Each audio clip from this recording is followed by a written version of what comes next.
Jake was used to the sights and sounds of the wilderness, but something about the way the sun reflected off the dusty road caught his eye. A flash of white, almost blinding in the midday glare. He slammed on the brakes, bringing his rig to a shuddering halt.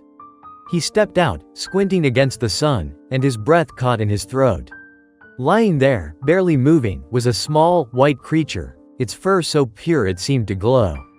At first, he thought it was a lamb, lost and abandoned on the unforgiving highway.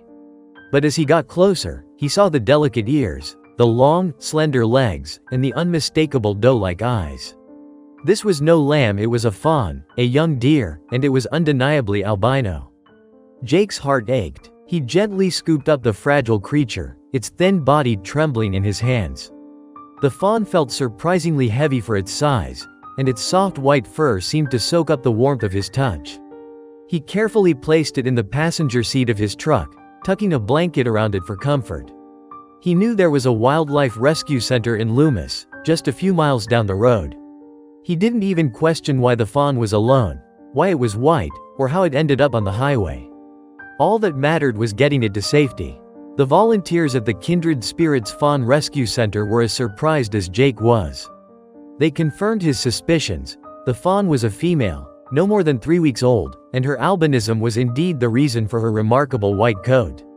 The mystery was how she ended up on the road, alone and vulnerable. Was she lost? Abandoned by her mother? Or was there something more sinister at play? They named her Spirit. In the following months, Spirit thrived. She was a playful, curious fawn, her gentle nature drawing the volunteers into her orbit. The rescue center staff had seen albinos before, but this was different. This was a newborn, an infant who should have been safe in its mother's care. One day, while cleaning Spirit's enclosure, a volunteer noticed a tiny, barely perceptible mark on her leg.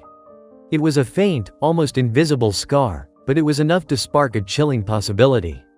The volunteer remembered a story, a local legend, about a hunter who had been seen in the area, targeting rare animals, specifically albinos. The rumors had been dismissed as mere whispers, but now they took on a chilling reality.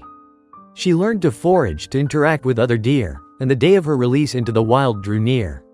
The morning of her release, the staff and volunteers gathered around Spirit's enclosure, their hearts filled with both excitement and a bittersweet sorrow. Suddenly, a gasp went up. A brown deer, a mother, emerged from the forest. She stood at the edge of the clearing, her eyes fixed on Spirit. The two stood silent for a moment of recognition, of connection.